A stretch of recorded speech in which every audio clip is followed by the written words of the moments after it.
सब कुछ उस पल से शुरू हुआ जब रोशनी से जगमगाती उस शानदार पार्टी के बीच अचानक एक चीख गूंजी, जैसे किसी ने भीड़ के शोर को चीर दिया हो। और सबकी निगाहें उसी दिशा में मुड़ गईं जहां मानसी गुस्से से आग की लपटों की तरह जलती नजर आ रही थी और उसके हाथ में मजबूती से पकड़ी थी अनु की कलाई, जैसे वो उसे पूरे हॉल के सामने घसीटकर अपमान की आग में झोंक देना चाहती हो। और तभी हवा में उसकी तड़पती आवाज गूंजी कि तुम लोगों ने मेरी पार्टी खराब कर दी। तुम जैसे लोग बस फ्री का खाना खाने आते हो, माफी मांगो और यहां से निकल जाओ। और उसी पल पूरी भीड़ में सन्नाटा खिंच गया, जैसे हर कोई अपने अंदर की धड़कन को रोककर देखना चाहता हो कि आगे क्या होने वाला है। और अनु की आंखों में जो दर्द था वो किसी को भी तोड़ सकता था, लेकिन मानसी जैसे किसी और ही अंधे अहंकार में डूबी थी। उसे किसी के भाव, किसी की मेहनत की परवाह ही नहीं थी। बस एक ही बात उसके चेहरे पर साफ नजर आ रही थी, मैं हूं और बाकी सब मेरे नीचे हैं।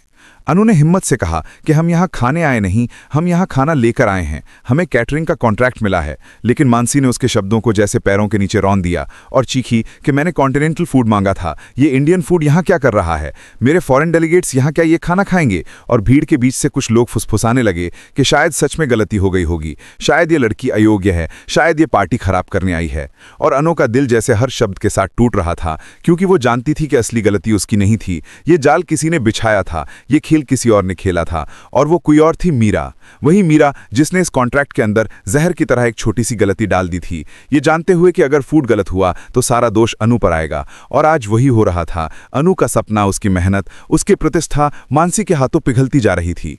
लेकिन आगे जो हुआ उसने इस कहानी की दिशा ही बदल दी, क्योंकि तभी पुष्पा जी गुस्से से आगे बढ़ी और बोली कि हम लोग फ्री का खाना खाने नहीं आए, हमने ये खाना बनाया है और हम जानते हैं काम कैसे किया जाता है। और तभी मानसी का चेहरा कठोर हो गया, जैसे उसकी सत्ता को किसी ने चुनौती दे दी हो। उसने तिरस्कार से कहा कि तुम जैसे लोग क्या समझेंगे बड़े लोगों की पार्टी कैसे होती है? यहाँ इज्जत की कीमत ज्यादा है और तुम लोगों की कीमत कुछ भी नहीं। और इतने में उसने फिर अनु की कलाई खींचकर कहा कि माफी मांगो और निकल जाओ, वरना मैं तुम सबको यहीं से बाहर फेंकवा दूंगी। दोस्तों, क्या आप भी सोचते हैं कि कोई इंसान इतनी बेइज्जती कैसे सह सकता है? बताइए अपनी राय।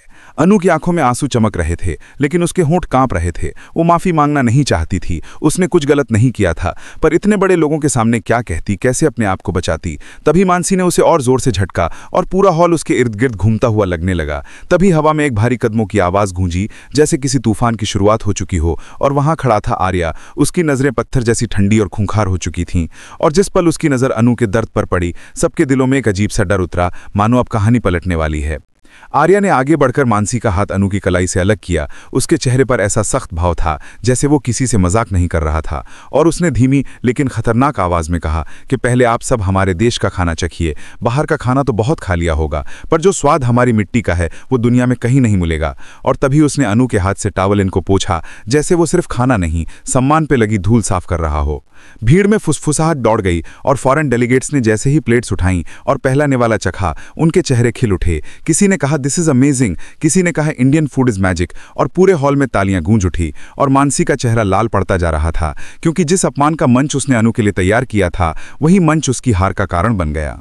पुष्पा जी भी आगे आईं और अपनी मीठी लेकिन ताकतवर आवाज में बोली कि खाना सिर्फ पेट नहीं भरता, खाना इमोशन होता है, रिश्तों की खुशबू होती है, और जो प्यार से बनता है वो दुनिया के हर दिल तक पहुंचता है। और तभी हर कोई उनकी बातों में खो गया, जैसे कोई बुजुर्ग दिल में उतरकर सच बोल रहा हो। और अब हॉल में जो तालियां गूंजी, उसमें उस परिवार की जीत की गूंज थी जिसने हिम्मत नहीं छोड़ी। और वहीं खड़ी मीरा अपनी योजना को राख में बदलते देख रही थी, क्योंकि उसने सोचा था कि इंडियन फूड देखकर फॉरेन गेस्ट नाराज होंगे, पार्टी खराब होगी और अनु को हमेशा के लिए निकाल दिया जाएगा। पर जो उसने सोचा था उसके ठीक उल्टा हुआ। अनु की बेइज्जती रुक गई और आर्या का उसके प्रति विश्वास और भी गहरा हो गया। दोस्तों, आप क्या सोचते हैं? क्या मीरा यहीं रुक जाएगी या फिर वो और कोई चाल चलेगी? हमें बताएं।